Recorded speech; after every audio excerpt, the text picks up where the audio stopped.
93 FM. 93 Equinox Radio.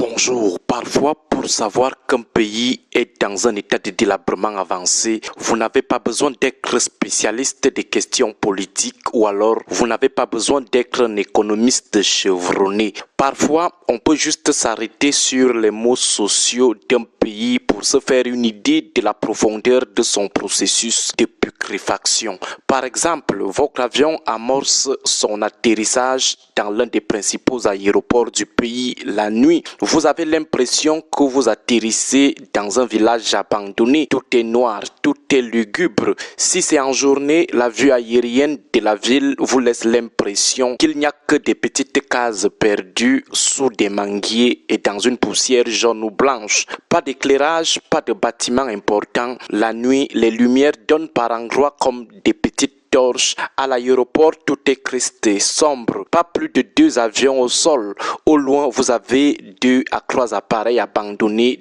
depuis Mathusalem. L'aéroport est étendu sur un périmètre très étroit. Aucune activité commerciale importante, aucune place assise pour ceux qui viennent accompagner ou attendre leurs proches. Ils attendent dehors, hors de l'aéroport, debout comme une file de réfugiés. D'autres sont assis à même le sol comme des veuves le jour du décès de leurs époux. Tout le monde est triste, tout le monde fait pitié. Le parking n'est que constitué de petites voitures très sombres et de moindre calibre.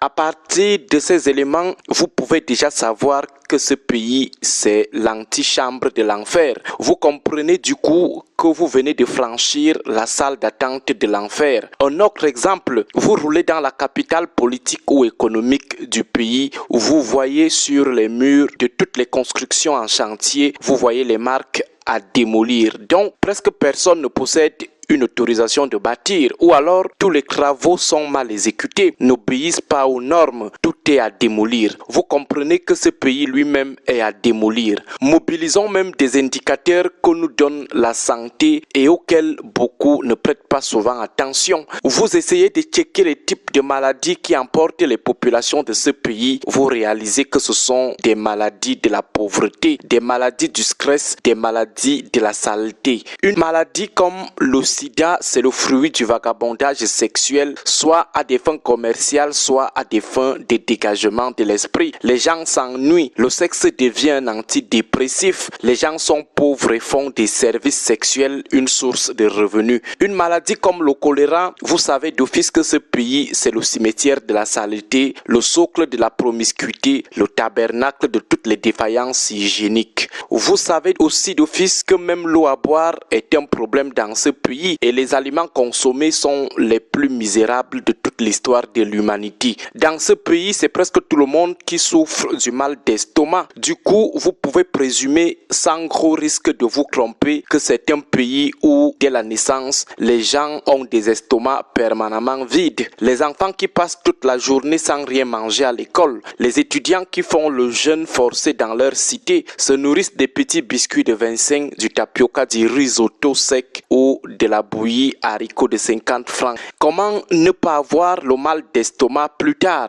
Même les fonctionnaires, ils ont toujours des lèvres sèches, grignotent juste un peu parce que le salaire est déjà dépensé dans la tête avant de l'avoir même touché. Les gens restent affamés longtemps et toute leur vie. Du coup, c'est tout le monde qui souffre du mal d'estomac ou de la constipation, plus tard des hémorroïdes. Un pays où tout le monde souffre de paludisme, vous devez tirer les conclusions sur le niveau de saleté de ce pays ou le niveau de proximité des populations avec la promiscuité, les mares d'eau, les inondations, les poubelles, les caniveaux qui puent. Donc, dès qu'on dit que dans ce pays, le paludisme est l'une des maladies les plus répandues, concluez immédiatement que c'est un pays pauvre, une salle d'attente de l'enfer. Qu'est-ce qui cause le paludisme? Ce sont des moustiques anophèles femelles qui transmettent aux populations le plasmodium. On sait d'office que ce pays est un bassin de moustiques. C'est un vivier, un lieu propice à l'épanouissement des moustiques, donc pays poubelle. Vous avez un pays où tout le monde souffre de la fièvre typhoïde tous les 6 mois. Vous buvez les écorces, les mélanges les plus insouciants soupçonner, la typhoïde revient toujours. La fièvre typhoïde est provoquée par des aliments ou de l'eau contaminée ou par un contact intime avec une personne infectée. Toujours la pauvreté, toujours la promiscuité. Nos amis de la diaspora des grands pays nous diront si toutes les maladies déjà citées sont aussi vulgaires là-bas. Vous avez un pays où l'AVC connaît une inflation. Les gens meurent de plus en plus d'AVC. Et pourquoi? Surtout les AVC hémorragiques. Parce qu'il y a de plus en plus de dépression et autres stress mental. Parce qu'il y a de plus en plus d'hypertension, de diabète.